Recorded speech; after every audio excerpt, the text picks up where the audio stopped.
많이 중에서는 좀 어이없게 그가 부수했는데 누구의 말처럼 그래도 역사는 지정이라고 하는데 평화동맹회담으로 하나에서 이천 북미정상회담을 잘 분석하고 향후 전망과 과제를 잘 찾아나가는 것이 참으로 필요한 시간이기에 오늘 저희 평화동맹회담 이사장님이시죠.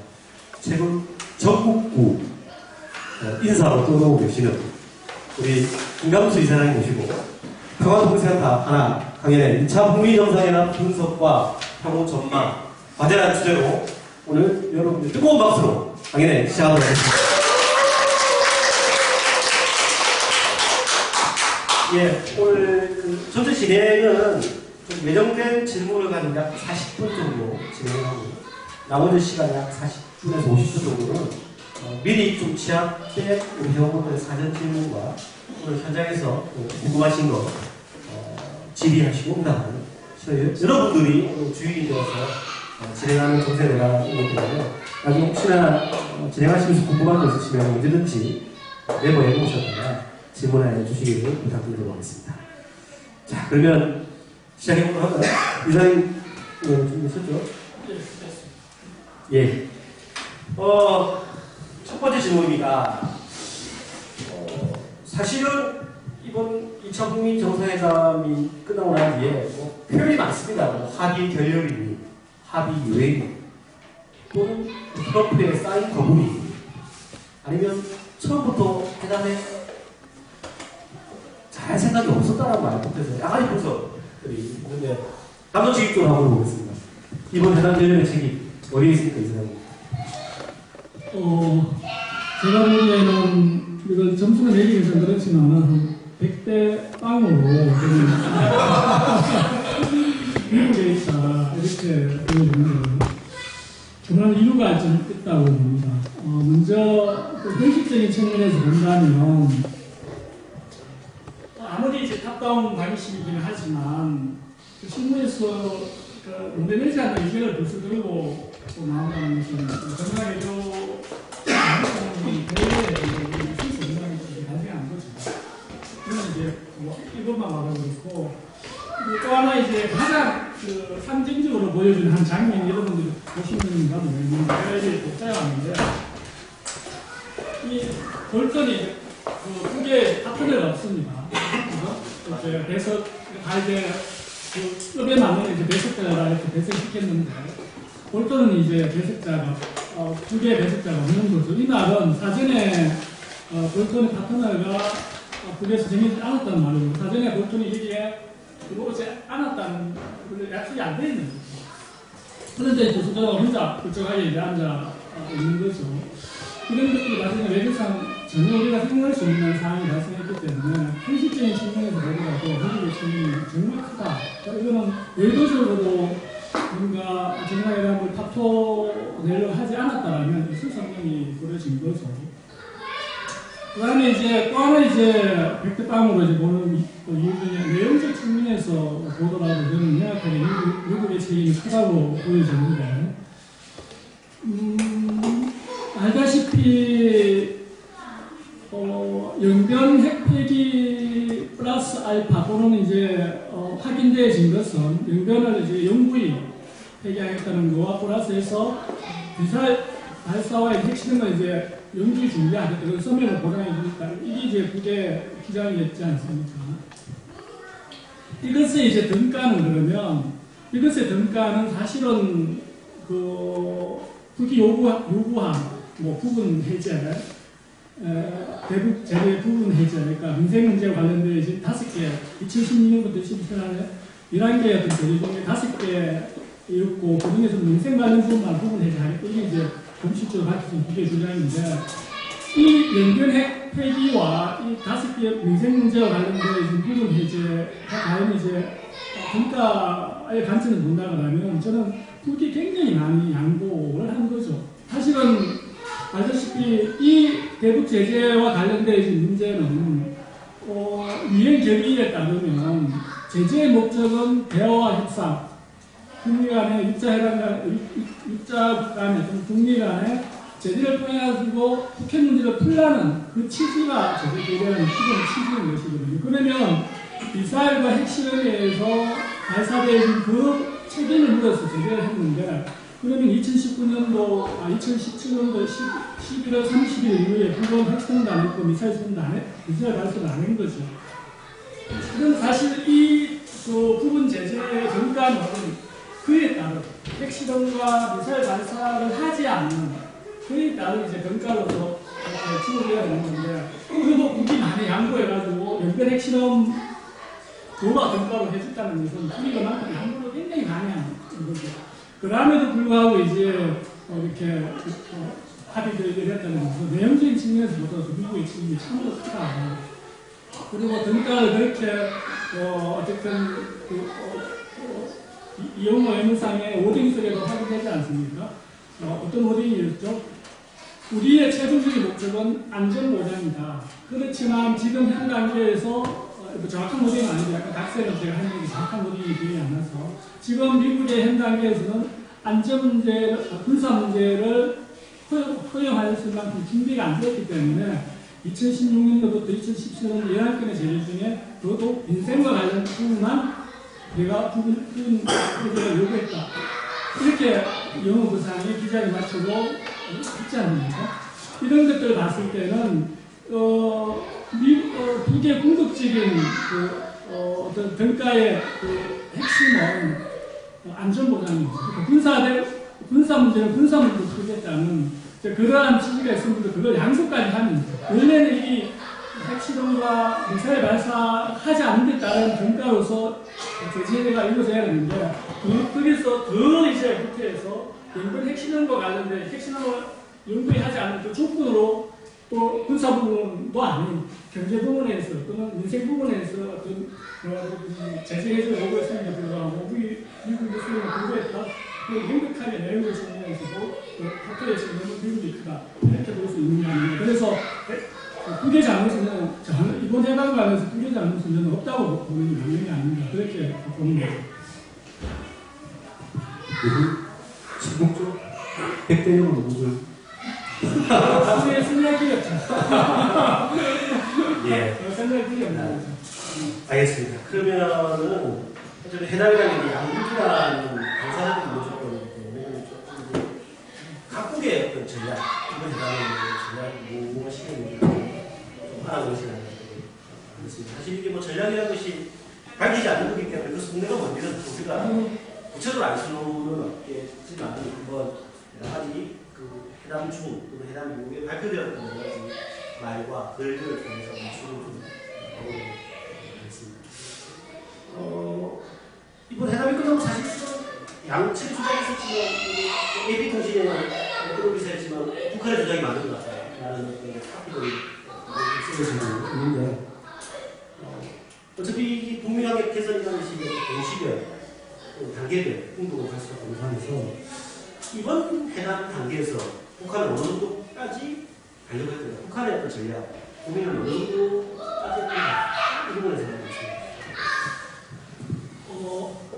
이번 회담의 결론에 대한 것은 북의 고민도 있다고 봅니다. 북의 고민이 전혀 없다 이렇게 보는 우리가 주관적인 발생이 나왔고 그 고민이 어디에서 있다고 보는 거냐면 어떤 북도 2016년도 제7차 반대회에서 5개년 발전 전략을 수립했습니다. 2020년도에 4개 강성국가를 진입하겠다 그 목표를 가지고 있죠.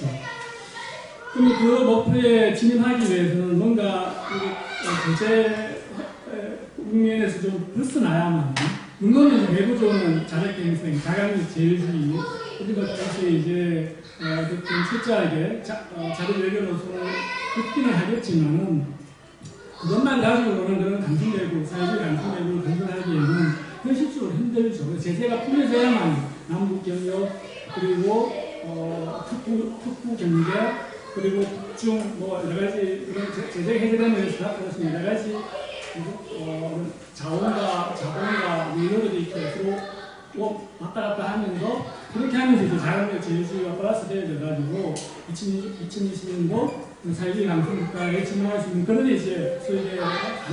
목표가 발생이 가능하겠죠. 근데 계속 재조정이 된다면, 뭐, 이렇게, 그 사회주의 강성대로 사실 조금, 보호에 그칠 가능성이 상당히 공고합니다. 그래서 또 하나 우리가 경계해야 될 부분은, 그렇다도 그럼 이것이 일각에서 주장하는 것처럼 체제 불안정성이나 수준의 권위가 훼손되어지고, 또 국체제가 흔들리는 이렇게 또 학계에서 하는 그 또한 주관적인 부분입니다. 분명히 그런 사회주의 강성대국의 그 최종 목표에 도달하는 분명히 우려가 있지만, 그렇게 해가지고 체제 혼란이나 수준의 권위가 떨어지고 경영은 정권의 어떤 그 안정성이 끊기긴 하려니다. 이렇게 해석하는 것도 저는 이제 굉장히 또 다른 의미에서 반복을 그 전제하에서 본다면, 그렇게 하더라도 이제 그게 이제 그런 관점을 본다면 이번에 국도 제 생각에는 이렇게 결렬을 생각하지 못했던 것 같아요. 몇 가지 이유가 있는데, 하나는 김정은 위원장의 공성이 노출되어진 거죠. 그거는 적어도 실무적으로는 이번에는 어쨌든 합의가 될 것 같다는 보고가 적어도 김정은위원장까지 올라갔다고 보는 게 맞겠죠. 이런 상황이 발생할 줄은 몰랐겠죠.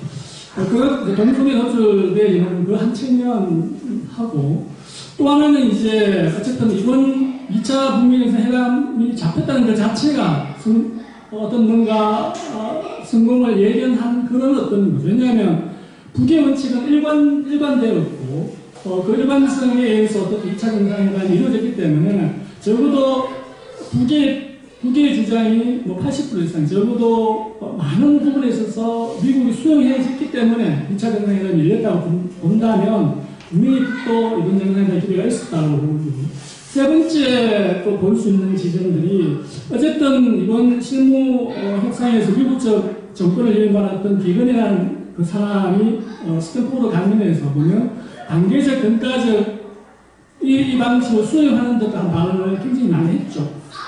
이런 것들 그 지금 언론에서 나왔던 그 등가이죠.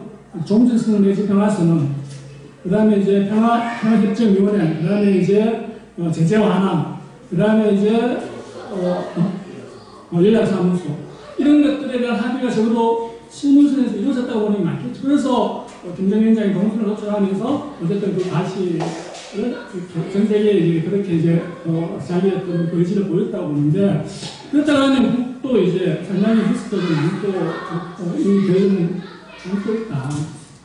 그러나 아까 우리 사회자께서 그럼 북의 전략이 뭐였느냐 이렇게 물었기 때문에 그 전제에서 본다고 하면 북은 분명하게 이번 이제 그 2차 북미 정상회담에서 이렇게 임했던 전략은 몇 가지가 있는가.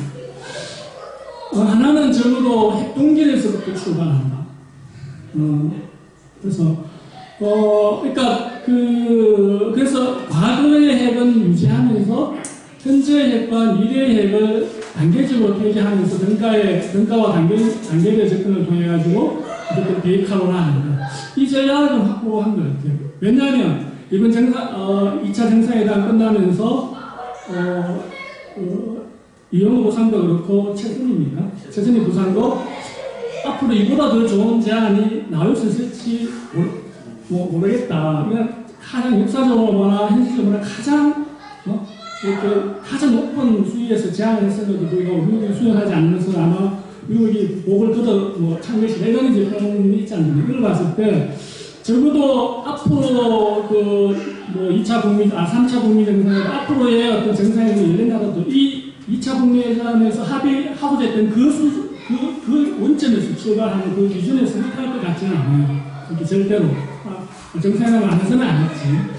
그렇게 본다면 어쨌든 핵 동결에 대한 기본 원칙 하에서, 그래서 그 핵 동결의 현실적 의미는 과거의 핵은 유지하면서 미래 핵과 현재 핵을 단계적으로 폐기하는 그 원칙을 확보해서 그것이 단계적, 동시적, 병행적, 등가적 이런 방식으로 북핵 연결을 풀고자 하는 데 대한 그 원칙을 확보해 우리가 지금 대내에 과시했고 그걸 우리가 좀 눈여겨봐야 될 사실인 것 같고요. 또 하나는 이제 적어도 이 북미 정상회담을 통해가지고 북이 얻고자 하는 최종 종착지는 미국의 적대정책의 포기라는 것을 명백하게 우리가 확인할 수 있었다.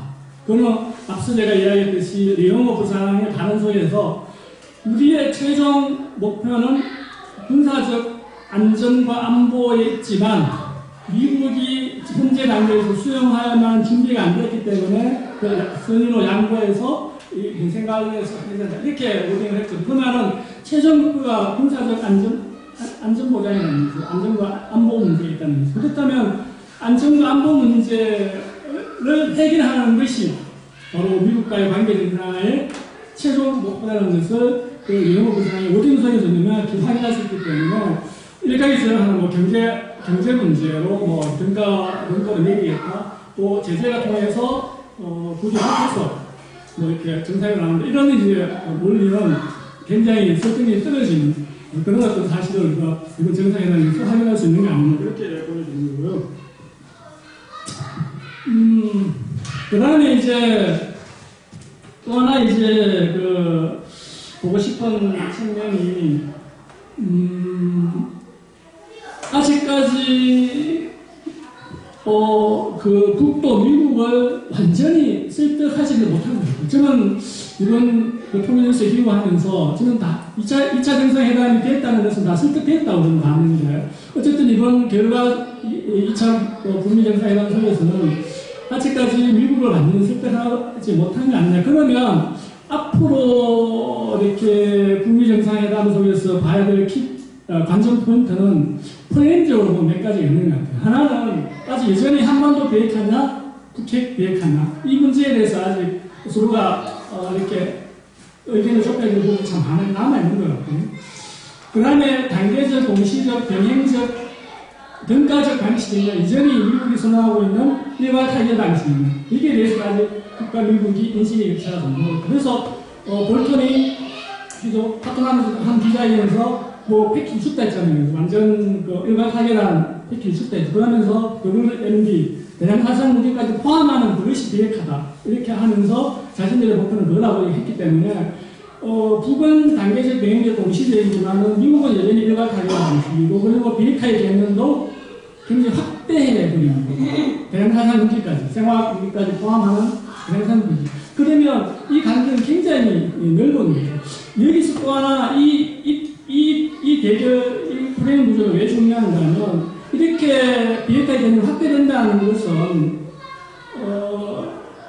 미국이 북핵 문제를 풀 의사가 없다는 것과 같은 개념일 수 있다는 겁니다. 우리가 북미 외교사의 관계에 봤을 때 진짜 미국이 문제를 풀고자 하는 의지에 집중하는 경향이 있었거든요. 그런데 의지에 집중하지 않고 여러 가지 다른 사안적 요소를 갖고 나올 때는 그걸 회피한다든지 자신들이 시간을 끌기 위해서 진화하기 위해서 갖고 오는 여기 대표적인 것이 인권 문제. 인권 문제는 이 뭐 굉장히 복잡적인 문제인데 이거는 국가와 국가 간에서 다 인권 개념이 다르고 서로가 처해진 상황이 다르기 때문에 이걸 갖고 외교적으로 풀 수 있는 건 없는 거거든요. 그래서 이걸 들고 나가면서 계속 이제 미국의 지원자들이나 자신들이 요구하는 그렇게 반칙 안 될 때는 이걸 갖고 이제 계속 파토내 왔는데 좀 이런 전략. 그러니까 실제 북의 핵 문제를 풀려고 하는가 안 하는가가 이렇게 의지에 집중하는가 안 하는가를 보면 알 수 있는데 이번에 비핵화의 개념에서는 WMD 벌써 전혀 우리가 예상하지 못했어요. WMD 문제까지 들고 나왔다는 것은 뭔가 좀 불길하고 좀 안 좋은 징조적 측면에서 그렇게 문제를 진짜 풀 의사가 그 정도는 없는 거 아니에요. 이렇게 볼 수 있는 한 측면이 발생했기 때문에 좀 어려웠겠다는 거고. 그래서 프레임적 문제를 하면 한반도 비핵화와 북핵 비핵화, 그 다음에 이행 방법론적으로 본다면 단계적, 동시적, 병행적이나 일괄 타결 방식입니다. 이 문제가 남은 것 같고, 그 다음에 이제 그 평화체제 문제와 관련해서 평화체제로 가는데 이게 주한미군 철수 또는 뭐 이런 거 주한미군 철수를 전제하는 뭐 평화체제인 것인지 주한민주가 주도한 뭐 평화체제인지 이런 어떤 그 프레임이 여전히 좀 아직까지 국가 미국이 서로가 바라보는 시각이 좀 다르다는 것을 확인할 수 있고 이거는 이후에 조금 우리가 깊이 고민해야 될 지점이지 않을까 이렇게 보여집니다. 방금 아직 말씀하신 부분과 조금 겹치는 부분도 있긴 한데 말씀하셨지만 이게 정상회담관이 있을 수 없는 경우에 무슨 영화에 담는 것 같은 오랑우트가 정상회담에 등장하고 심지어 이게 미리 그냥 안 할 생각하고 억지로 그냥 온 거 아니냐. 이런 말까지 나왔는데, 그럼 미국은 이번에 미국 국민적 사람들과 어떻게 발언하느냐, 어떤 고민 속에 오게 되느냐. 그리고 뭐, 혹자는 이게 미국 내 어떤 강경파의 결국 거기에 있기 어쩔 수 없이 이거 온거 아니냐, 이런 생각도 드시고, 이사님 생각하시는 이번 미국의 고민, 전략, 무엇이었다고 보십니까? 이번 정상회담에서 저는 트럼프가 갖고 있는 정치적 입지를 좀 확인할 수 있지 않았나. 그러니까, 어쨌든, 지금 확인할 수 있는 것은 반트럼프 진영과 트럼프 진영 사이에 국회 협법이 확실히 다르다라는 것이 어쨌든 확인되고 있다는 것이죠. 그러면 그 속에서 비건호 대표되는 협상파와 볼트모 대표되는 그 선비의가 일괄 타결파 이게 이 사이에 트럼프는 본인의 전략에 따라 선택하고 있는 게 아닌가 이렇게 보는 게 맞겠다. 본인의 선택이 뭔가라는 재선입니다. 트럼프의 관심은 오로지 재선에 가 있습니다. 그래서 재선을 하는 데 있어서 이 외교적 성과가 자기에게 유리한 볼턴 입장을 반영하는 것이 유리하나 비건의 입장을 반영하는 것이 유리하나 이에서 결국은 트럼프 양자택일을 할 수 있는 그런 어떤 전략을 갖고 있었지 않는가 이렇게 보입니다. 그래서 정상회담까지 왔다는 것은 일단은 비건의 손을 들어주고 했던 것은 맞는 것 같아요. 근데 우리가 언론이나 뭐 여러 가지 여러분들도 이렇게 뉴스를 봐서 알겠지만은 그날 정상회담 하는 날 미국에서 청문회가 발생했고 소원이 이제 뭐 이렇게 트럼프의 비리를 폭로하게 되면서 미국 국내의 여론은 국미 정상회담이 아니고 코온 청문회로 전 신문 언론이 도배됐다는 겁니다. 이런 거 봤을 때 좀 원래 두 가지 옵션을 트럼프가 갖고 있었지만은 올 때까지만 하더라도 비건의 옵션을 선택하려고 했으나 그러한 국내 여론과 그 자신의 불리한 어떤 삶 속에서 이 외교적 성과가 우리 국내에 갔을 때 또 다른 정치 쟁점화가 되고 자신을 공격할 수 있는 그런 정치적 빈리가 될 수 있다는 그 생각이 지배적이면서 그래서 뭐 모듈이 낫다 이런 이제 어설픈 하리보다 모듈 이런 이제 것들이 미국 정계에서는 거의 이제 다수가 거기서 다 동의되고 이런 걸 봤을 때 트럼프는 결국은 자신의 대선 전략에서 이 외교적 성과가 오히려 자신을 공격하는 수단이 되고 오히려 재선 전략에 마이너스가 된다. 이건 좀 판단하지 최종적으로 볼턴의 손을 들어주기 위해서 그걸 그 명분을 만들기 위해서 파트너도 없는 볼턴을 배설시켰고 그래서 그 어떤 그들의 어떤 명분을 합리화하는 그런 어떤 전략들이 이번 미국의 전략에서 나타났다. 그러나 여기서 볼 수 있는 것은 이 결론은 이제 다투 났지만 어쨌든 아낌없이 트럼프는 국회 해결을 해결하겠다는 그 의지보다는 그런 어떤 정책적 의지보다는 본인의 재선의 어떤 개인의 어떤 정치적 입지와 개인의 정치적 전략에 따라서 이 국회가 활용하는 그런 측면에서 뭐 장사꾼이라면 장사꾼이 할 수 있을 것 같아요. 이게 이제 미국의 국익이냐, 한반도 평화에 도움이 되느냐, 뭐 세계 평화에 도움이 되느냐, 또는 뭐 이런 어떤 그 관점보다는 자기 개인적인 어떤 정치적 뭐 이런 것들 해결하기 위한 수단적 측면에서 전략적으로 이용하는 그런 어떤 것들로 이번에 확실하게 좀 보여줬다. 트럼프가 좀 그런 거 있고 또 하나는 미국 정계에서 한반도 비핵화와 관련해서 아직 합의되지 않는 그 모습이 드러났다. 이번 그래서 그 모습은 미국은 여전히 일괄 타결안과 선비핵화를 여전히 좀 이렇게 주장하는 그런 어떤 정책이 다수다. 이런 것도 좀 확인할 수 있고 그 속에서 트럼프의 진영은 굉장히 입지가 이렇게 공고하지 않다. 이런 것들이 결국은 이번 결렬에 우리는 이렇게 작용하지 않았을까 이렇게 보입니다.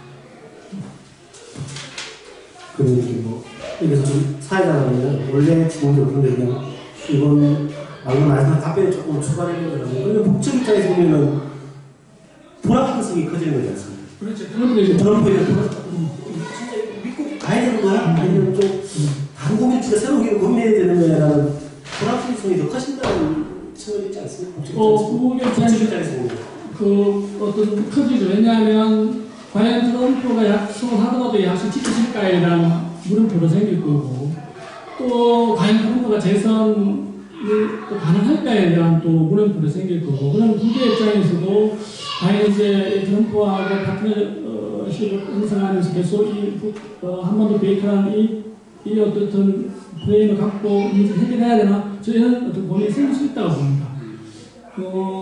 그렇게 충분히 있죠. 되었습니다. 자, 그래서 조금 이제 국내로. 그래서 지금 나왔습니다. 미국도 이제 양면작, 그러니까 한편에서는 이제 가문 전략이죠. 폼페이오를 통해가지고 현상팀을 유지하는 보냈다. 그래서 화해 메시지를 보내는지도, 또 볼트를 통해서는 계속 국기 계획 가이드 같다는 제재를 강화했다. 이 두 가지죠. 북도 똑같은 것 같아요. 어쨌든 그죠? 다큐멘터리 만들어서 75분짜리 만들다 했죠. 그래서 국민정상회담을 거기서 어쨌든 성과가 있었다. 그래서 보내면서 또 조선신보나 농신을 통해가지고 우리는 서른기를 잘했다. 그리고 동창리 미사일 이런 스럽게 재현해서 이것도 이제 양문제는 미국과 서로가 지금 이 결들에 대해서 흔히 말하는 삽바산, 기싸움, 이제 여러 가지 이후에 자신의 지렛대를 높이기 위한 여러 가지 있어서 아직 확실하게 이렇게 좀 간을 보는 상황입니다. 그렇지만 확실한 것은 아직까지 완전하게 파토내겠다. 미국은 좀 그런 게 아닌 것 같아요. 네, 양동 전략을 쓰고 있기 때문에 어느 쪽에는 좀 더 시간이 지나봐야 되지 않습니까? 그건 좀 확실한 것 같아요. 그러면 좀 국내로 넘어와서 사실은 이상훈 여사의 결과가 좀 가장 고급스러웠을 관사가 문재인 정부이지 않을까 생각을 하고 있습니다. 근데 사실 또 개성과 금강산 관광으로 한번 이게 국민간에 중재를 해보겠다라고 했지만 사실 미국 공식적으로 그 중재 인정할 수 없다라는 국무부 대변인 답변까지 있었는데 많은 분들이 언론 기록글에서 지금 문재인 정부가 나서야 된다. 심지어 원포인트 판문점 남북 정상회담을 해야 된다. 딱사라도 보내야 된다. 이런 이야기가 나오고 있는데 지금 이런 상황에서 문재인 정부의 역할 혹시 뭐라고 보십니까? 정말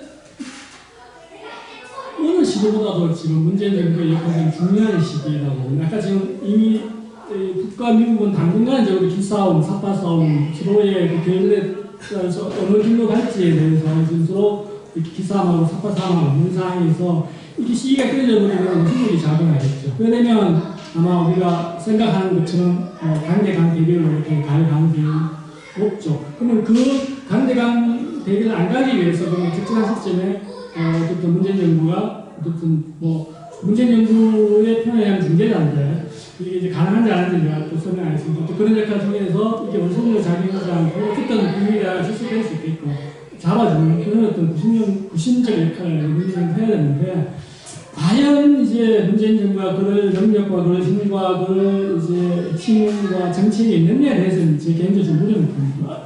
그걸 볼 수 있는 바로미터들이 몇 개 있죠. 문재인 정부가 그걸 진짜 해결하겠다는 바로미터가 몇 개 있는데 우선 좀 회의적인 것은 2차 북미 정상회담을 앞두고 2월 19일 날 트럼프하고 통화하면서 언론에도 공개됐습니다. 이런 이제 아마 기사가 나온 걸 여러분들이 보시는지 모르겠는데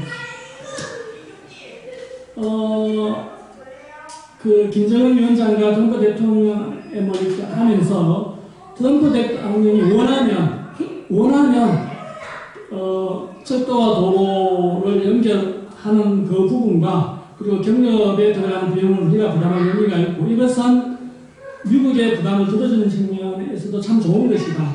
이런 이제 워딩을 했거든요. 이건 두 가지 아주 위험한 그런 인식적 구조로 하나는 왜 남북 문제를 푸는데 트럼프 대통령이 허가해야만 풀 수 있지 허가해줘야만 풀겠잖아요. 또 하나는 그러면 남북 문제, 경협 문제든 교류협력 문제, 남북 문제를 푸는데 이 문제를 푸는 것이 미국의 부담을 들어주고 앉아 그게 무슨 상관이 있지?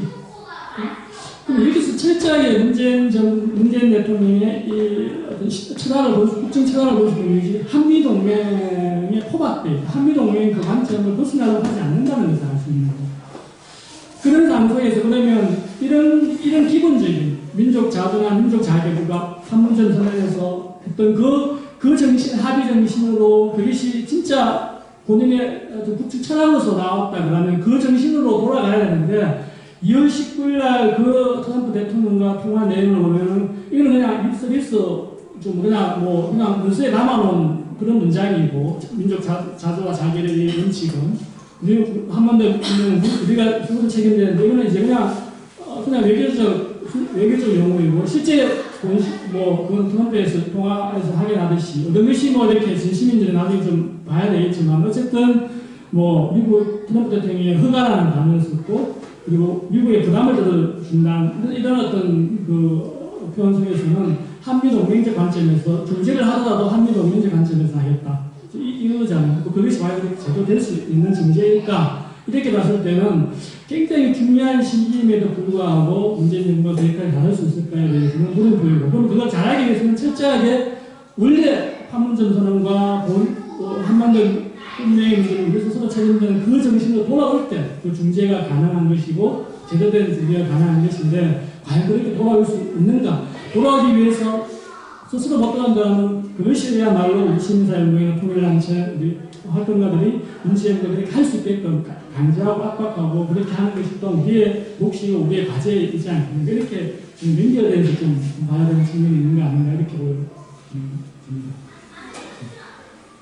그러면 또 하나 그런 상황 속에서 만약에 그래서 일정 정도 기획대 역할을 한다고 이제 이 남북 경력과 교류를 통해 가지고 미국을 습격하겠다 이런 이제 언론도 나오는데 과연 이제 아까 말했듯이 민족 그 자주와 자결의 원칙적 관점에서 서지 않는 이상 또 민족 공조의 관점에서 서지 않는 이상 과연 이제 이것이 그 대북 제재를 아까 미국의 허락하에 풀겠다는 거하고 이게 아무가 없잖아. 아까 미국 공식적으로 반대했잖아요. 대외 풀지 않는 데서 개성공단하고 공사가 못하는 게 그랬기 때문에 그러면 이게 떼어놓으면 미국의 그 어떤 압박과 그 요걸 떼어놓으면 그거는 결국은 민족 공조의 관점과 민족 자주와 자기의 관점에 써야 된다는 것인데 그것을 그것을 지켜내지 못하는 상황에서 그렇게 하겠다는 것은 희망사항, 문재인 정부의 희망사항에 불과하죠. 그리고 또 하나 방법이 없는 것도 아니에요. 제가 통일뉴스에 통일뉴스에 쓰기도 했고 제가 문재인 대통령에 제가 매일 보시는지 안 보시는지 모르지만은 옛날 청와대 대행이 갖고 있는 휴대폰을 제가 갖고 있어서 누군가 관리 본인이 당신이 직접 관리할 수도 있고 아니면 비서가 관리할 수도 있겠지만은 일수대는 그걸 딱 챙겨보신다는 이야기도 계시던데 그래서 혹시나 해서 제가 어떤 메시지를 보냈냐면 그래서 이 피해가는 방식 중에 하나가 어쨌든 유엔 제재, 미국의 제재가 있으니 동명상관과 개성공단이 그 제재와 관계없이 이루어졌기 때문에 관계없이 풀 수 있다. 이거는 이제 원론적인 입장인데 현실에서는 문재인 정부가 뛰어넘으려고 안 하고 하니까 그러면 그 유엔 제재와 미국의 제재와 관계없이 이루어졌던 것이 금강산 관광이 그리고 마감자 사건 때문에 일어난 것이고 금강산 개성공단도 4차 핵심 때문에 우리가 박근혜가 유엔 제재 일어나기 전에 알았어 그냥. 그러니까 이론적으로 보면은 대북 제재와 관계없이 일어났기 때문에 우리가 후수가 안 받고 우리가 남북 문제가 해결하면 될 수 있다는 이론이 승리하지만 어쨌든 현실적으로는 문재인과 그걸 뛰어넘어서 하려고 안 하니 그러면 그 속에서도 할 수 있는 방법이 없는 것도 아니다는 거죠. 없는 것도 아닌데도 불구하고 계속 그 한미동맹에 포박돼가지고 그것을 벗어나려고 하는 노력, 통일부 장관에도 문제는 안 한다는 문제인데 방법이 이런 게 있는 거죠. 그러면 그 핵심은 그 돈이 흔히 말해 이제 벌크 캐시라고 하죠. 핵무기 대화되나 아니면 대량 살상 무기로 만든 서해시가 싶어서 그래서 이제 현금을 못 주겠다는 거 아닙니까? 그 위험스럽기 때문에 그거는 이제 미국이 못 하겠다는 거거든요. 그러면 미국의 유엔의 대북 제재가 해결되기 전까지 남북이 공동으로 그 돈을 관리하면 되죠. 그래가지고 개성공단이든 거기상관이든 개성공단 같은 경우는 임금을 줘야 되기 때문에 임금을 어떤 남과 북이 또는 어떤 중립적인 지대에서 그걸 제재를 풀릴 때까지 임금을 주되 직접 안 주고 특정한 제3지대에 관리하게 하는 방식. 또는 금강산 강도 마찬가지죠. 어떤 전체 우리 비용에 대해서 그 각각 하는 비용에 대해서 어떤 특정한 산지대에서 남과 북의 공동관리하는 그런 민족은행이 어떤 돈을 설립해가지고 전쟁가 풀릴 때까지 그 돈을 묶어놓는 거죠. 그래서 풀리면 북이 다 갖고 가는 거죠. 그게 바로 이제 북이 10년사에서 바뀌었던 그 조건 없이 영유상과 그런 재개와 계속되는 가동을 용인해 이런 것들이 그런 방법을 택하면은 그 김정은 위원장의 10년사를 받아가지고 그런 미국의 우려나 국제사회 우려를 피해가면서도 충분하게 해결할 수 있는데도 방법론적인 측면에서도 이런 것을 안 한다는 것이죠. 그렇다 그러면 방법이 있는데도 안 하고 또 민족 자주와 자결의 원칙이 서야 문제를 풀리는데 그 길도 안 하려고 하고 그러면 그 속에서 어설픈 중의적 역할을 하겠다. 이게 이제는 좀 위험한 행동이고 과연 문재인정부가 지금 아주 중요한 시기에 잘할 수 있을까 이런 이제 우려가 계속되는 거예요. 오늘 좋은 장이시네요. 같이 동학 공부하셨던 김현철 교수가 지금 동의보장관인데 같이 공부하셨던 김현철 동의보장관한테 좀 문제 안에 좀 해주실 수 있도록 뭐 메일이 문자로 예.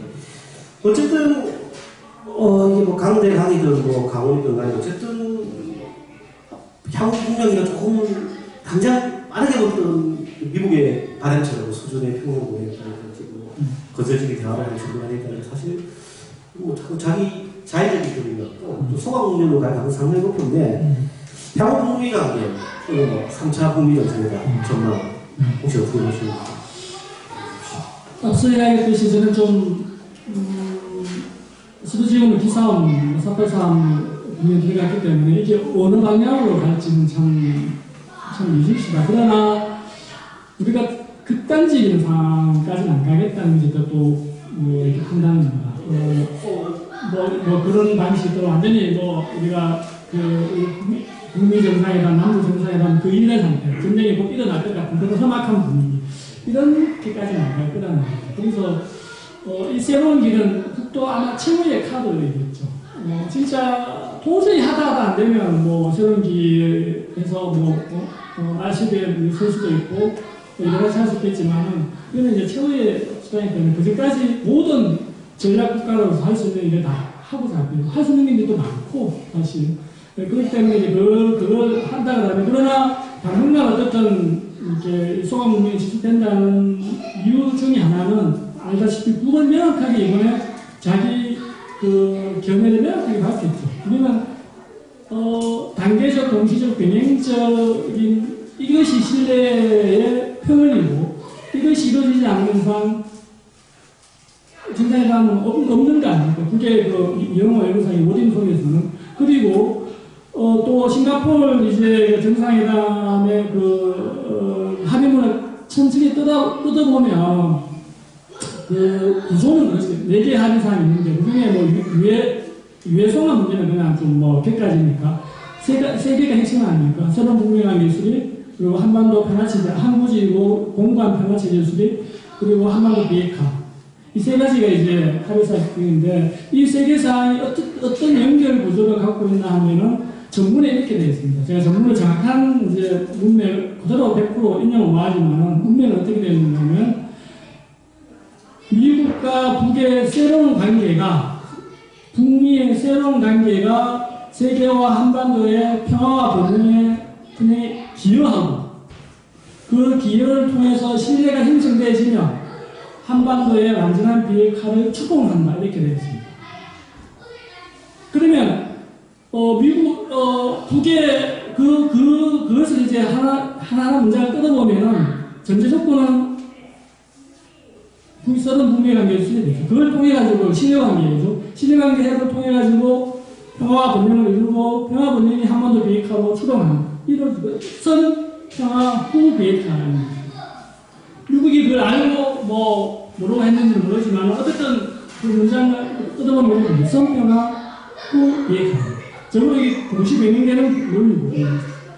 근데 여전히 미국은 선 비핵화 후 평화 이렇게 아직 있다. 이거 트럼프가 이 사이에 해놓을까 싶고 없다는 생각을 해요. 그게 어떤 노예에 말렸다. 이런 생각도 있을 것 같은데. 그런 어떤 좀 상황이기 때문에 북은 어쨌든 확실하게 어떤 의사가 핵동기라는 그 원리와 원칙이 어떤 나오는 거죠. 어쨌든 뭐 신뢰관계가 형성하는 것에서 출발하겠다. 그 신뢰관계가 바로 이번에 언론에서 좀 흘러나왔던 우리가 몇 개 합의문 그 있지 않습니까? 서문 북미 관계는 어떻게 됩니까? 연락하면서 이게 이제 이 축이 형성되는 거죠. 그리고 이제 그 한반도 안전을 비핵화는 대북 제재인 거죠. 뭐 북이 주는 것은 연변의 핵기지 거의 우라늄이든 플라토늄이든 완전 영구 금지하는 거 하고, 그 다음에 이제 향후의 핵실험과 미사일 발사 하지 않겠다는 거 서명 보장하는 거. 이거와 원래 전면 해제지만 어쨌든 아직 미국이 군사 문제에 대해서 받아들일 용의가 있지 않은 데서 민생 문제만 이거 해주겠다 이거였잖아요. 어쨌든 제재 해제와 연결 시설의 연구 중지. 그 다음에 이제 평화협정과 관련해서는 평화체제와 관련해서는 종전선언 내지 평화선언 브라스에서 평화협정위원회인가 안 되겠다. 이게 이제 그 세 축이 맞는 이 등가가 이렇게 딱 값이 매겨져 있는 거죠. 이게 이제 북이 가장 최상위 높은 역사적으로 한 번도 제안하지 않았던 제안을 했다 했기 때문에 이 이상이 이제 북이 제안할 수 있는 문제고, 이게 해소되지 않는 이상 북은 어떠한 정상회담에도 나오지 않겠죠. 그렇다 그러면 결국은 미국이 이제 이 조건에 자기가 맞게 나와야 되는데, 미국의 지금 아까 미국의 워싱턴하고 트럼프 대통령의 이 입장 차이가 과연 이제 이 북의 그런 어떤 원리적인 원칙적인 요구에 맞게끔 나올 수 있는 그런 상황과 적극 만들어질 겁니다. 우리 기대는 트럼프 재선의 전략에서 이게 오히려 그렇게라도 합의해서 외교적 성과를 내는 것이 더 재선에 유리하겠다라는 점으로 나올 건데, 그런 이제 논리 구조가 만들어지는 데 따라가지고 제3차 국민 정상회담이 이루어지는가 안 되는가 결정될 수 있다고 보기 때문에 어쨌든 북은 입장을 명확히 하고, 그리고 트럼프의 재선 전략이 그 3차 회담을 하는 것이 유리하고 그 두 개의 요구에 응하는 것이 유리하다고 하면 3차 정상회담이 이루어질 것이고, 그렇지 않으면 굉장히 오랫동안 수험을 갈 건데, 여기서 우리가 놓치지 않아야 될 관점 중에 하나가, 그러면 북은 미국식 시각은 제재를 하니까 나왔다 이러잖아요. 그리고 우리 국내 우리 많은 국민들과 우리 또 진영 속에서도 그래 계속 하면은 계속 이렇게 뭐 정상회담이 이루어지지 않으면 제재가 많으면 북도 손해인 거 아니냐. 북도 지금 급한데. 그러면 북도 좀 그 조건을 좀 완화해가지고 다시 나올 거 아니냐. 이런 이제 또 다른 이제 주관적 희망사항이 또 만들어질 거니까 이걸 우리가 또 철저히 경계하면, 그건 그렇게 철저히 가지 않을 것이다. 그 원칙이 절대 그렇지 않습니다. 마지막 제안을 했거든요. 절대 역사적으로 유례없는 제안을 했기 때문에 더 후퇴하는 그런 제안은 있지 않을 것이고, 그 관점을 유지하면서 앞으로 추이를 좀 봐야 되는 게 아닌가 이렇게 보입니다. 예, 그러면 사실은 여기서 필요한 게 결국 우리가 뭐 평화통일센터 하나로 저희가 다음 주부터 여러 가지 실천 활동 계획들 지금 준비하고 계획 중에 있는데, 사실 뭐 정세에 일비하지 않아야 되는 게 통일부동 진영의 자세이고 관점인데, 그럼 지금치 1차 국민회담 회담 이후에 우리 통일부동 진영이 들어야 할 어떤 좀 핵심적인 어떤 실천의 과제, 혹시 뭐라고 얘기해 주실 수 있겠습니까? 좀 현상적으로 좀 답답할 것 같아요. 저도 답답하고요. 이런 상황을 예측을 못했기 때문에. 그리고 지금 이렇게 북미 간의 삿바사로 들어갔고, 문재인 정부는 좀 제대로 된 정치적 역할을 하기로 하고 어떤 정치적 역할을 하려고 하고 있고, 이런 상황에서 과연 이제 어떻게 우리가 국민들에게 설득하고 동의를 구하면서 이 새로운 어떤 국민 관계, 남북 관계를 만들어 가야 될 것인가, 그래서 우리 역할을 가져야 될 것인가, 답답하게, 현상만 보면 좀 답답하게 보이는 것이 사실인 것 같아요. 그러나, 제가 가장 싫어하는 것 중에 하나가, 운동하는 사람들, 활동가들, 통일단체나, 우리가 정세를 분석하는 단체나, 우리 그런 활동은 아닙니다. 정세를 만들어가야 되고, 정세를 해석했으면 그것을 백지에서 운동적 실천을 통해서 우리가 원했던 목표로 만들어가는 것이 우리가 맞는 방식이라면, 그럼 답답하다 해서 그러면 손 놓고 있을 수 있고, 그냥 계속 정세 분석만 하고 있을 것이냐, 그런 건 아닐 것이라는 것이죠. 그렇다 그러면 이 상황에서 가장 핵심 문제는 아까 트럼프가 싱가포르 북미정상회담의 그 약속, 전문가 그 약속을 안 하겠다는 것이죠. 그대로 한다고 하면 이번에 북미정상회담에서 합의가 나와야 됐던 것이죠. 그러면 그렇게 1차 북미정상회담에서 약속을 해놓고 그 등가의 방식으로 어쨌든 남북관계, 북미관계 한반도협정으로 이행하지 않겠다는 것이 어쨌든 트럼프의 의지 속에서 드러났기 때문에 그러면 우리가 들어야 될 부분은 트럼프는 어쨌든 1차 북미 정상회담, 싱가포르 회담에 충실히 이행하라. 그래서 이 부분가 저는 굉장히 현실적이고 당면한 부분 중에 굉장히 좋은 것이다.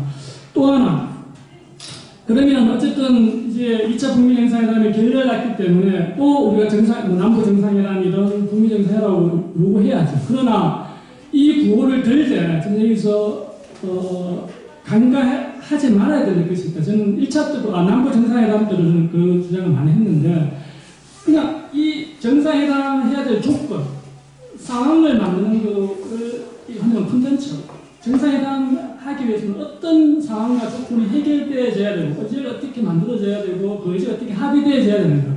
이걸 합의되는 관해서 누가 더 반대를 하고 있고 누가 더 이거 브레이크를 주는가. 이 원인과 이 반대 세력들을 타격하면서 남북이든 국민이든 정상회담 하라고 이렇게 동시적으로 나와야지. 그냥 그 내용은 때려주고 그냥 구호로 정상회담 이루어져라, 국민 정상회담 해라 이렇게 하면 저는 이거는 이제 흔히만 안컴는 직관 같은 그런 공허한 구호가 될 가능성이 있고 오히려 우리가 의도하지 않게 북을 압박하는 구호라는 그런 어떤 구호일 수가 있다. 그래서 문제는 그러면 여기서 그러면 정상회담이 이루어지기 위해서는 어쨌든 지금 확인되지 않고 100대 빵이라고 했잖아요. 그러면 이번 정상회담에 파토에 책임 철저하게 미국에 있다는 것을 비판하고 그래서 그 비판 속에서 여러 가지 이제 트럼프가 정치 장사꾼으로서 이렇게 하고 있는 그 정치 장사꾼 기질을 또 비판하고 그러면서 문재인 정부가 어설픈 중재자를 하고 있는 그 부분에서 견인 강제 비판하면서 견인 강제하고 이런 것들을 동시적으로 병행하면서 정상회담 구호를 들어야 되는 것이지 이걸 생각하고 그냥 우리가 하자 그래서 지금 이 국민을 타협하기 위해서 정상회담을 해야 된다 이렇게 가는 것은 또 다른 전술적 오류를 말씀드리고 있다. 그래서 그거를 들면 그런 내용들이 측면에서 우리가 면밀히 타산해서 어쨌든 충실히 1차 북미 정상을 충실히 이행하는 것과 그리고 이 파트너 측이 실장이 미국에 있다. 그리고 어쨌든 중재자 역할을 하는 문재인 정부가 좀 제대로 행정 공조와 민족 자주와 자기의 관점에서 끌어나가는 거. 운전자를 제대로 하는 거. 그리고 이 상황을 즐기고 있는 한나라당 보수 세력에 대해서는 특히 보수 냉전 세력에 대해서 좀 해체하고 이런 것들이 전반적으로 이루어지면서 정상회담 구호를 같이 병행해서 들어야 된다는 이렇게 보여집니다. 이사장님 말씀하신 모든 부분 준비가 되어 있습니다. 국회의원 선거하고 준비를 다음 시간에 오시기만 올해 지금 메인 구호가 특별히 싱가포르에서 정신 이해하라 핵심 저는 그 많은 것 중에 핵심은 어쨌든 6.1 정신을 이해하지 않으려고 하는 트럼프 미행정 트럼프 모여전 초점 맞추는 것도 괜찮다고 봅니다. 그리고 다른 질문인데 그 많은 전직 통일부 장관 이종석 정세현 전 통일부 장관이 한 5포인트라도 이렇게 판문점에서 남북 정상회담 해야 된다. 그 만나서 문재인 정부가 중재 역할을 해야 된다. 다른 어떤 의견을 많이 제출하는데 개인적으로 이런 그 손가방이 아닌 어떤 중재적 역할을 남북 정상회담 사실 어떤 실효성 의미 어떻게 보십니까 사실? 그렇죠. 그러니까 기능적, 형식적 논리를 보면 필요한 시기죠. 어쨌든 중재를 해야 되는데 그런데 그걸 보면 냉철하게 보면은 이 아까 민족 자주와 민족 공조의 관점에서 있지 않는 상황에서 중재를 하려고 하면 북도 양보를 꺼내야 북도 양보를 꺼내야 북은 이미 아까 지금 2차 정상회담에서 합의했던 그 내용에서 한 발씩도 그게 안 물러나는 것 같은데 그러면 이제 문재인 정부의 논리가 아까 민족 자주와 민족 공조의 관점 안에서 인상해서 우리가 이럴 거 아니에요. 그러니까 미국이 플러스 알파 요구한다고 알파가 ICBM 등 대형 사성 무기 발사 어떤 해체까지 다 계획하고 담으라고 하니까 그 담아주면 제재하자고 그러니까 국도도 그렇게 우리가 남북경협하고 개성공단 뭐 공산하니까 좀 쉽게 이렇게 하면서 우리 신분증이 아닌가 이렇게 그걸 습득하려고 할 거란 말입니다. 그게 되게 그렇게 하는 거죠. 또 미국에 가서 오늘 그러면 이렇게 또 가가지고 미국 가가지고 막 두 번 이렇게 미국 당시 입장을 전달하는데 뭐 그게 입장을 이렇다 그러면 미국도 그걸 이제 뭐 부분 해제가 아닌 그냥 군사적 문제까지 해제하고 그리고 뭐 핵공격 뭐 아니면 뭐 어쨌든 그 핵폐기 이런 거에 대해서 후기 전형적 조치를 뭐 이렇게 이루어지기 위해서 노력할게. 그러니까 좀 바쁘고 그래서 미국과 이렇게 북한과 이렇게 좀 해제해가지고 이렇게 좀 다시 정상화를 하는 그런 좀 판을 만들자. 그러니까 어쩌자는 이제 갖고 왔다 갔다 할 수 있겠죠. 근데 둘 다 지금 설득을 할 수 있는 건 아닙니다. 오히려 그래서 저는 이제 원포인트 회담이 중요한 것이 아니고 이 진짜 중재 역할을 하려고 하면 저는 이제는 1대5가 역으로 5대1이 되는 구조를 그 관점에서 저는 민족 공조와 민족 자유의 원칙에 선다는 것은 이제까지 5가 1인 북을 압박하는 그런 어떤 관점이죠. 국제 유엔 제재와 민족 제재에 다 동의해가지고 어쨌든 북을 압박하는 그런 어떤 관점에서 한반도 비핵화 문제에 접근됐다 그러면 이제는 앞서 이야기했듯이 우리가 키를 갖고 있다 그러면 미국을 오히려 고립시키는 게 가능하다는 것이죠. 핵발사를 한다면 중국과 러시아도 지금 북한의 그런 여러 가지 조치들에 대해서 선의 조치들을 굉장히 긍정적으로 보고 있는 거 아닙니까? 그러면 우리 남측에 조금만 이렇게 중심을 잡아주면 동일이 끝낼 수 있는 거죠. 그러면 오히려 미국이 1이 되고 나머지가 5가 되는 거죠. 이런 관점에서 그래서 미국이 도저히 이 판에서 자기가 뭔가 이렇게 완전히 이렇게 패배 안 하려고 하면은 뭔가 여기서 이렇게 협상을 통해서 이 문제를 풀어야 되겠다는 생각을 오히려 미국이 가질 수 있게끔 해내는 그런 어떤 발상. 그래서 이제까지 한미공조, 한미동맹의 관점이 아니고 민족공조의 관점을 본다면 1대5로 5대1이 될 수 있는 거고 역으로 미국을 포위해서 미국을 설득할 수 있는 그런 어떤 기본적인 관점과 자세가 되어 있지 않는 한에서 그냥 지금 같은 그런 스탠드에서 묵직하게 양가의 정치를 이렇게 해가지고는 했다는 신문은 할 수 있겠지만은 국도전을 설득하기로 미국은 모르겠어요. 그러나 북은 설득하기에는 그리 불가능하다. 그렇기 때문에 조금 원포인트가 지금 상황에서 당장 필요한 것은 맞지만은 어떤 관점과 기준을 써서 원포인트 역할을 할 것인가 이걸 명확히 세우고 나서 그 중재 역할에 들어가야 되지. 지금 상황이 급박하니까 그냥 막 해가지고 양쪽 다 절충하는 식으로 이렇게 해서 한번 해결해보자. 그렇게 하는 것은 뭐 본인 면피용은 될 수 있겠지만 실제 이 지금의 국민을 타개하고 돌파하는 데는 별 도움이 안 될 것이다. 이렇게. 예, 방금 답변도 같이 공부하신 김현철 통일부장 엄청나게 해주시니까. 자, 이제 우리 오늘 참여하신 분들 혹시 궁금하신 거 이제 현장에서 질의응답 하시면 시간을 모아드리는 것 같습니다. 그래서 사실 또한 일주일 정도 지났는데 궁금하신 게 많을 것 같은데 혹시나 오늘 우리 이사장님한테 질의하실 거 있으면 질의 손을 들고 질문해 주시면 되겠습니다. 질의 하실 거예요?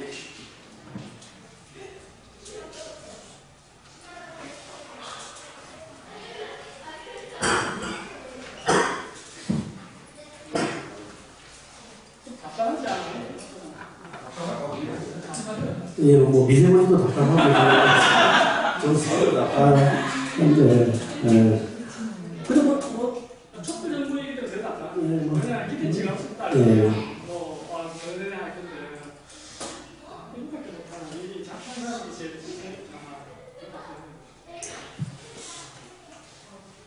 예, 질문 없으십니까? 궁금하신 분. 이거 뭐 질문을 준비해 오셨다는 분이 계시면 예. 예, 질문. 그냥 마이크 소리 안 나요? 예. 제가 하고 싶은 이야기를 주셨습니다.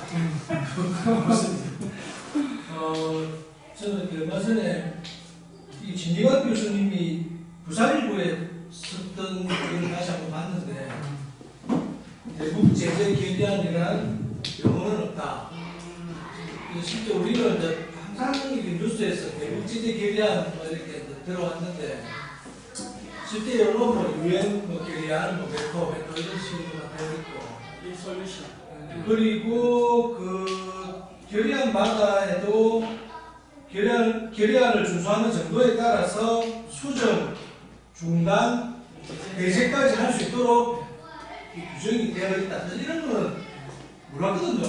뉴스에서는 그런 이야기를 안 해주는데 그렇다면 지금 이제 대북제재 결의안들이 2016년, 17년 이렇게 대거 나왔고 이번에 이용호 변호사이 기자회견 할 때도 그 건을 가지고 주로 이야기했던 것 같은데 지금 이게 북미 간의 동시행동의 원칙과 등가의 원칙을 봐도 대북제재는 충분히 돼야 되고 그리고 대북제재 결의안에서 규정하고 있는 내용 자체도 수정할 수 있고 중단할 수 있고 배제할 수 있다고 되어 있기 때문에 대북제재가 당연히 돼야 되고 그리고 말씀하셨듯이 1차 북미회담에서 1번 합의 내용이 제일 중요한 부분이고 북미 관계에 새로운 관계를 수립하는 내용이 제일 중요한 부분이고 그 관계, 새로운 관계를 수립하는 데서 대북 적대 정책을 철회하고 대북 제재를 해제하는 것이 아주 실용성이 되는 선제적인 조치가 되기 때문에 대북 제재가 해제돼야 된다고 생각하는데 어떻게 생각하십니까? 동의합니다. 죄송합니다. 네, 선생님 넘기겠습니다. 그래서 아까 제가 이야기했듯이 사실 2차 북미 정상의 그 부분 제재는 이미 2017년도 11월 30일부터 트럼프가 하나만 영향은 이제까지 시험 줬고 가서도 줬다. 그러면 그것에 대한 그것에 대한 평가로서 이제 제재해야 되는 거죠. 그 유엔 결의안에 정시됐다는 거라. 그 어긴이 미국이거든요. 그래서 또 그걸 이렇게 그 어긴 걸 알지만 어쨌든 뭐 미국이 그런 자세가 안 돼 있다 하니까 군사적 부분으로서 이제 평가를 내려야 되는데 그래서 양보해가지고 현재까지 이렇게 그랬더니 그만큼 북한이 선의가 있는 거죠. 그리고 진정성이 있는 거고 오히려 그래서 진정성이 없는 것은 미국 강론 원리는 미국이 갖고 있는데 이 유엔이 미국의 지배하에 있고 지금 미국의 비논리적이고 강도적인 논리임에도 불구하고 그 논리에서 그 논리들이 다 이제 미국의 논리가 어떻게 포섭되어 있으니 이게 이제 그 북으로서는 이제 너무나 합리적이고 또 양보함, 후퇴함 그런 어떤 분가에도 불구하고 그런 것들이 이제 못 풀어지고 있는 그런 건 누가 풀릴 수밖에 없다. 민주공동 같은 사람들이 어떤 분리에 정확한 의식을 하고 그렇게 해서 풀어가야 되는데 그만큼 유엔의 어떤 미국의 지배 진사에 있는 유엔의 역할이 그런 데서 확연히 이제 드러나는 거고 또 미국, 중국도 뭐 어쨌든 지금 무역 문제 때문에 그걸 갖고 지금 중국의 지렛대도 상실한 거 아니에요. 어쨌든 북편 들어주면 같이 handl해가지고 무역 문제 그 이야기가 풀겠다. 이것 때문에 지금 뭐 실제 중국도 북측하고 이렇게 가까이 가는 것처럼 실제 내용적인 측면으로는 뭐 도와줄 하나도 없는 거거든요. 그 중국도 미국의 눈치를 본다는 것이죠. 그게 타당하지 않고 이전이 북을 할 만큼 했다. 충분하게 그런 연결 해지하고 미사일 발사하자 그런 거를 굉장히 선행도 치고서 굉장히 훌륭한 것은 이런 로딩을 날리면서도 실제 미국의 그 제대로 뛰어넘는 그런 북중 경험이 이루어지고 있지 않다는 것은 중국도 미국의 눈치를 본다는 거죠. 그런 자기 자신의 현안적인 문제다. 그런 걸 봤을 때 참 여전히 이제 이빨 빠진 호랑이로 이렇게 저물어가는 제국주의이긴 하지만은 아직까지는 그렇게 미국이 영향이 완전히 한치를 깔았다는 것을 이 북핵 문제를 푸는 속에서 우리가 좀 확인할 수 있는 것이 이렇게 좀 보여집니다. 다음 주 결국은 실천 방안이 선제국중 제일 크게 대북제재하라는 선제국중이었습니다. 예, 어떻게 질문.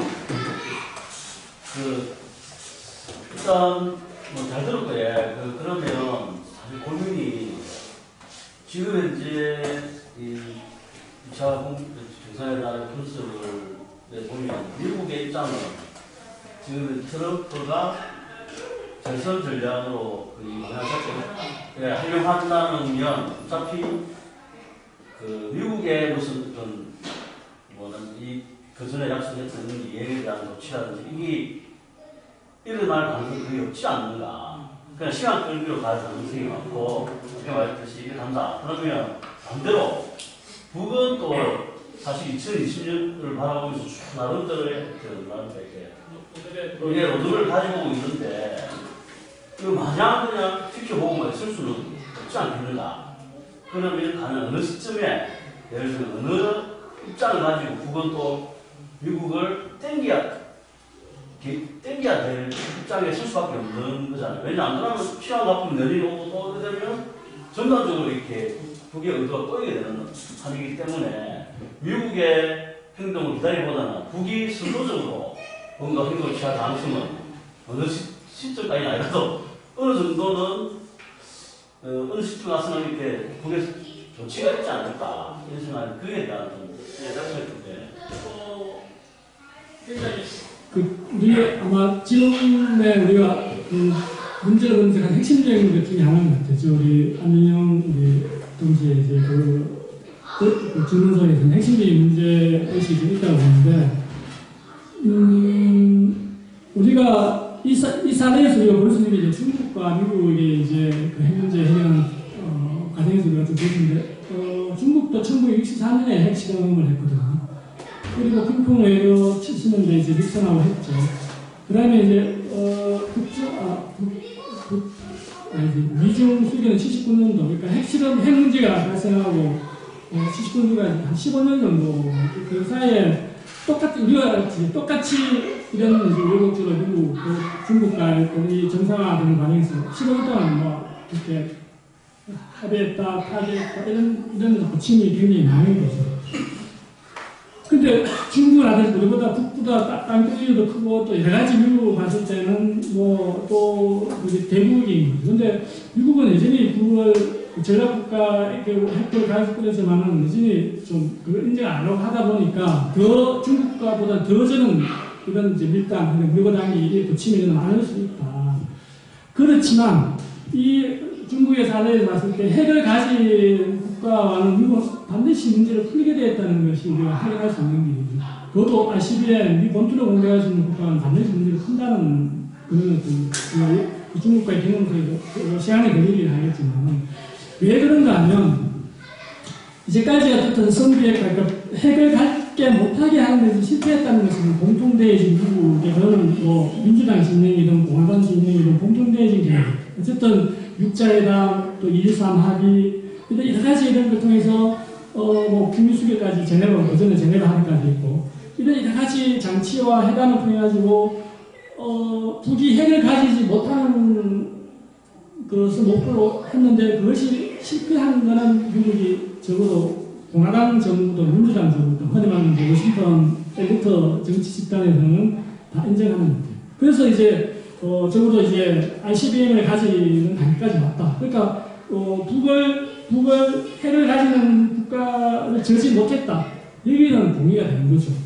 그러면 이 더 시간이 지나버리면 이 재선 전략이든 아니면 정당의 단파적 전략이든 하면 이 시간이 계속 이렇게 해서 또 다른 의미에서 트럼프식 전략적 인내라고 합시다. 또 여러 가지 워싱턴의 전략적 인내라고 할 수도 있겠고 이렇게 명명히 해가지고 또 시간을 끈다고 하면 이제는 ICBM을 가지는 것조차도 지금은 우리는 가졌다고 보지만 미국은 아직까지 ICBM을 가졌다고 인정하고 있지 않죠. 왜 그래서 공식적으로 않죠.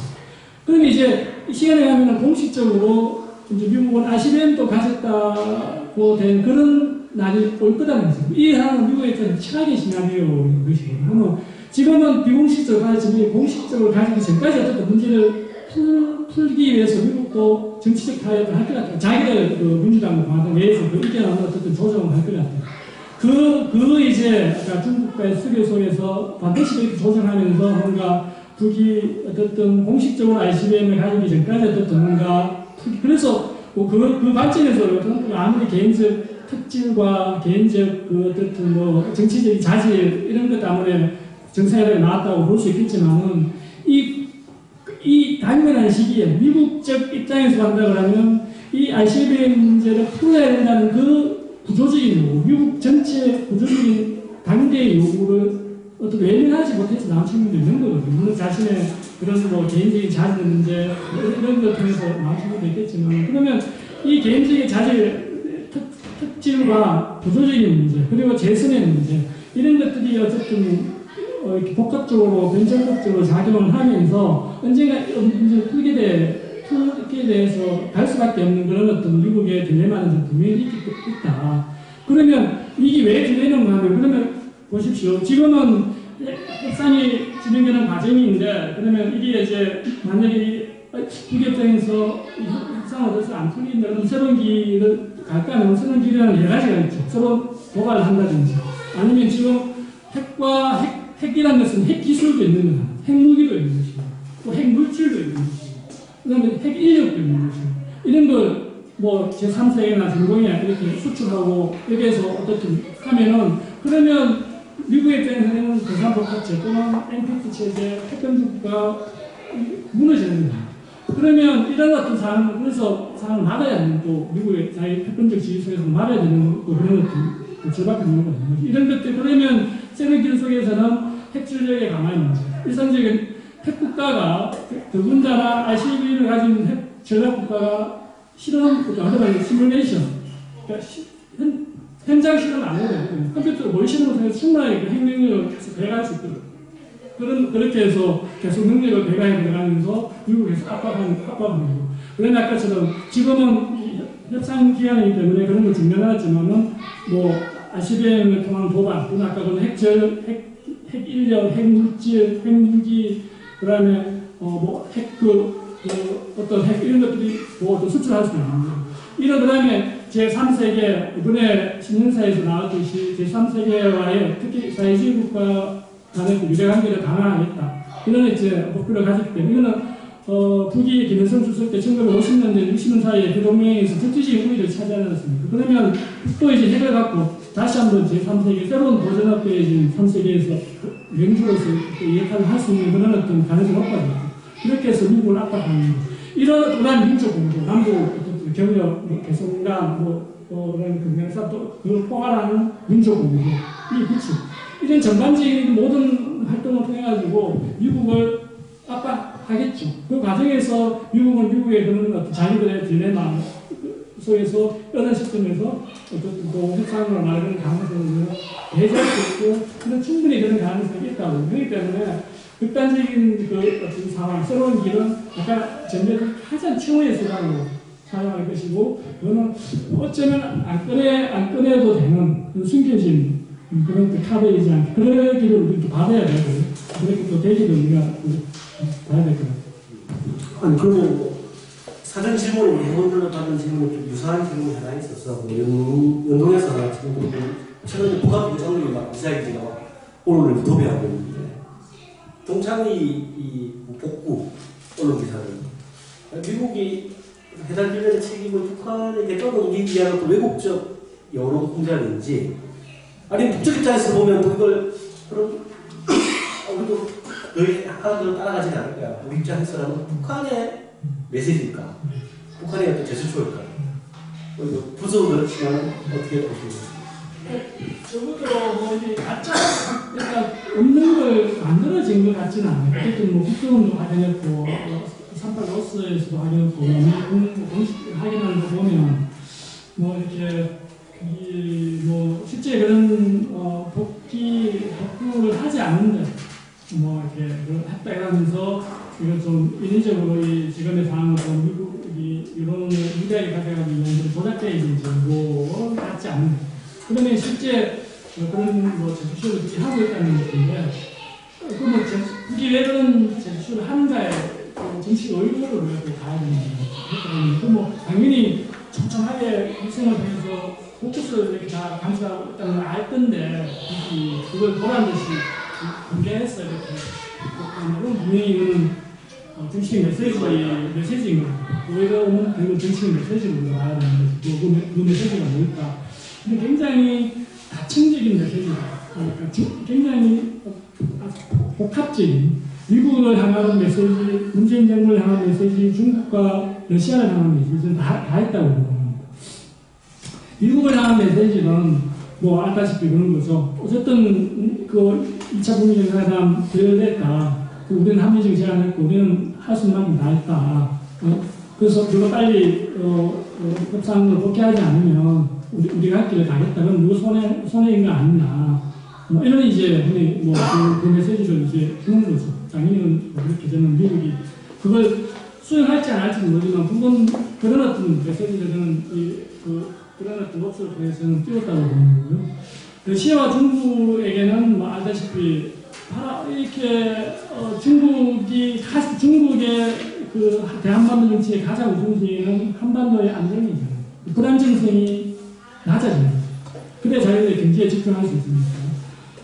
그리고 중국도 지금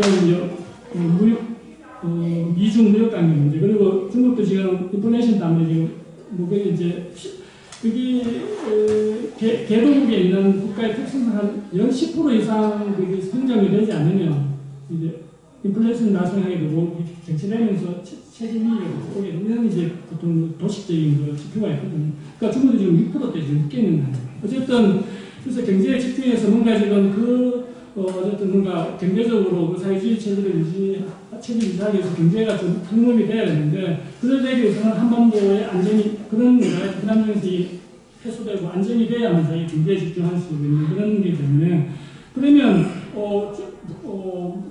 그게 입장에서는 봐라. 빨리 이 문제가 어쨌든 북미 간에 해결 안 되면 중국은 너도 손해인 거 아니냐. 이런 것들이 문제들이 있다고 봅니다. 러시아에는 러시아 문제, 철도, 가스 문제. 이런 게 북미 관계, 남북 관계가 풀어져야만 자기가 개입할 수 있는 여지가 많아지는 거거든요. 이런 것들. 그래서 빨리 러시아와 중국에서 어쨌든 한반도의 안정이라는 걸 공상해라, 내 역할을 해라, 이런 것이 충분히 있을 것 같거든요. 문재인 정부에서는 당연히 민족 공조의 관점에 미국을 설득해라. 이런 전체적인 어떤 하나의 메시지 속에서 공상이익 재견을 노출하지 않았을까, 그렇게 보는 것 같아요. 그게 가짜 뉴스가 아니라면, 그리고 현재적 여러 가지 것이 국정원 확인해 준 거, 미 백악관이 확인해 준 거, 38로스가 상업 위성이 확인해 준 거, 이런 거 봤을 때는 적어도 현재적 시점에서는 좀 가짜는 아니다라고 하면 좀 정식 해석이 가능한 부분이 있지 않을까, 이렇게 보여집니다. 또 이제 한 10여 분 정도 남은 김경호 의원님 질문.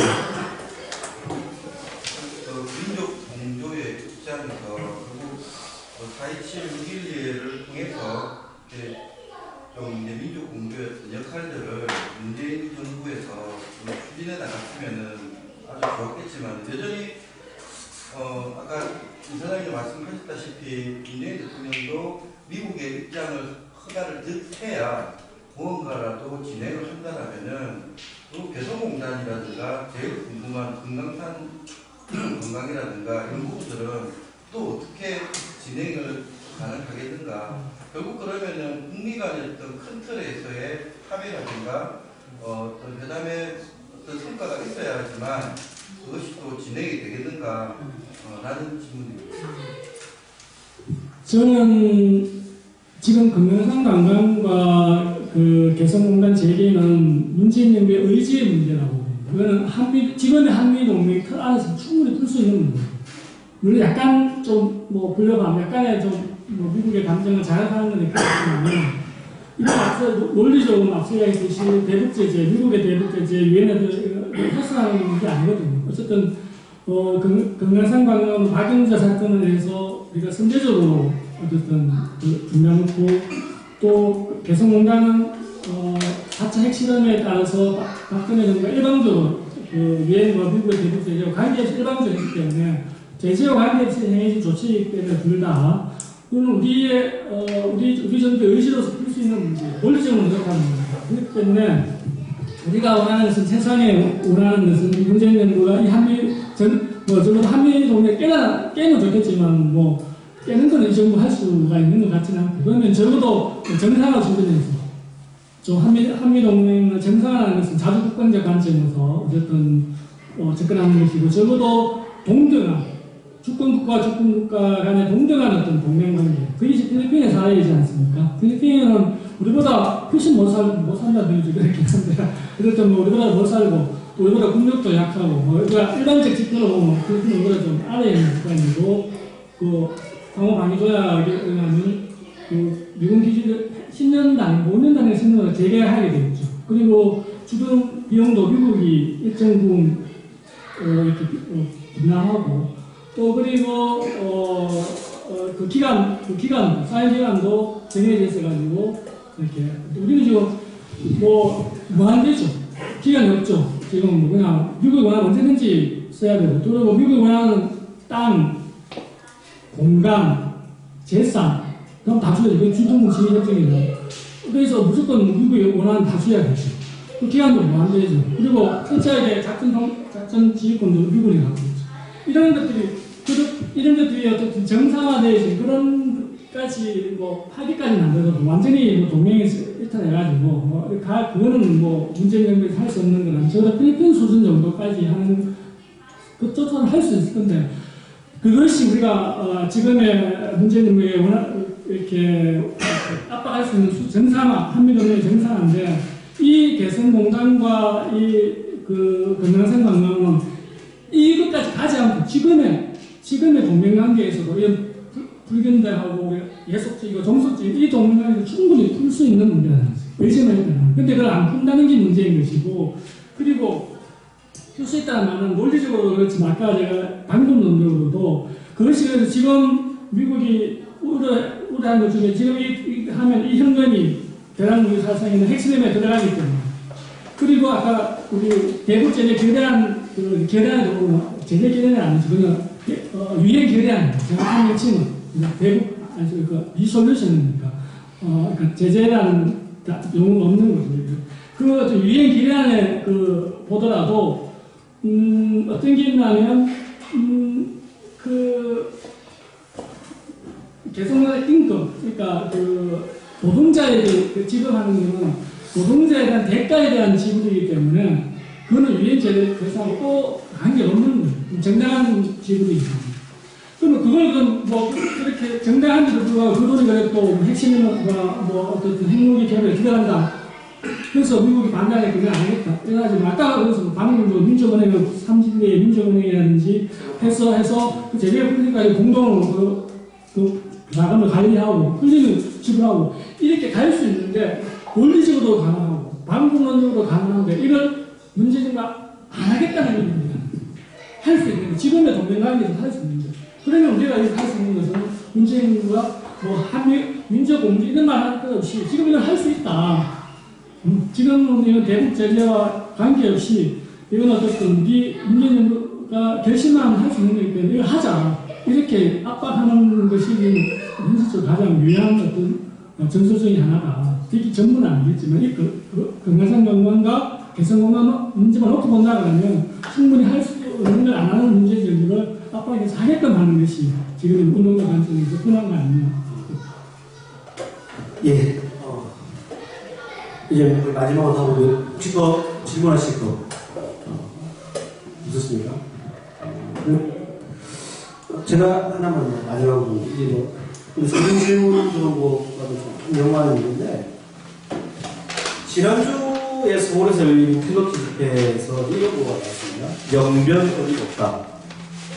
문재인 정부는 지금 북한에 다 까발려라고 요구하라. 이런 조언가 뜨기 시작했어요. 사실 이게 뭐냐면 알파가 뭐죠? 영변으로서 알파. 사실 알파라는 게 양파 껍질처럼 이 알파가 또 하면 또 다른 알파를 요구하고, 이제 이런 게 지금 사실 자유한국당이 뭐 분단 속에서 문재인 정부를 공격하는 논리가 됐습니다. 또 대중의 여론을 왜곡시키는 이렇게 논리가 될 수 있는데, 저는 사실 좀 복잡한 그래도 많은 시민들 만나지만 이 소위 알파로 뭐 있는 거 아니야? 이거 훨씬 더 알파로 이걸 어떻게 좀 대중적으로 시민들에게 말할 수 있을 거냐. 시민 측면에서 좀 간단하게 좀 이사분들. 네. 그거는 우리 하나가 집체적 힘으로 풀어야 될 우리 숙제인 것 같은데, 네. 논리 개발하는 사람인데, 저는 기본 몇 가지 좀 그 원칙이라 해야 될까? 아니면 관점 정리해서 문제의 핵심은 우리가 대중들에게 그래 뭐 대체적으로 보면 그건 결코 해도 포기하지 않을 거야. 그리고 연구에 여러 가지 숨겨놓을 거야. 그러면 그걸 갖고 우리가 공개할 거야. 그렇기 때문에 이제 그 국민 간의 비핵화 회담도 반대하고 믿지 못하기 때문에 그게 어떤 전략의 문제임을 휘말리는 거 아니냐 이런 있는 거죠.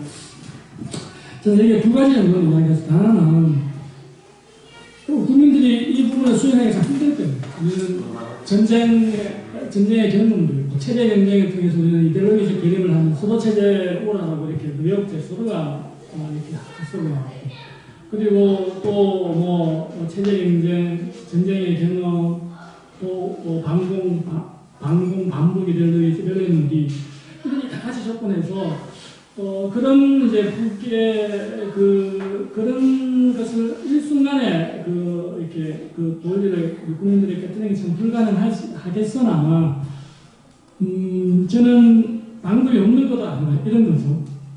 우리가 중국 핵을 갖고 있지만 우리가 중국 핵을 두려워하는가? 두려워 안 하죠. 이스라엘 핵 갖고 있지만 우리가 이스라엘 핵을 무서워하는가? 파키스탄, 인도 핵 갖고 있지만 우리가 무서워하는가? 아니잖아요. 그러면 왜 그런 핵을 가지고 무서워하지? 결국은 이제 다시 국외 논리가 들어가는 신뢰입니다. 그러니까 북이 우리를 공격하지 않겠다는 믿음만 있으면 북이 핵을 갖고 그 할아버지가 갖고 있다고 우리는 뭐 두려워 안 할 수 있는 거잖아. 다른 국가가 핵 갖고 있는데 우리를 공격하지 않을 거라는 믿음이 있듯이 북도 그러면 우리가 공격하지 않을 믿음이 있다 그러면 뭐 핵을 가지고 있던 그 이상을 갖고 있던 우리가 두려워할 이유가 없어요. 그리고 북과 우리 남과 북의 신뢰 믿음이 나옵니다. 이게 이제 아까 체제 경쟁과 전쟁의 경쟁을 하면서 굉장히 믿음과 신뢰를 해보기 어려워요. 그렇기 때문에 국의 논리가 받는 거죠. 이렇게 적대관계, 신뢰가 없는 상황에서는 이 신뢰관계를 표현하는 방식이 등가적이고 변경적이죠.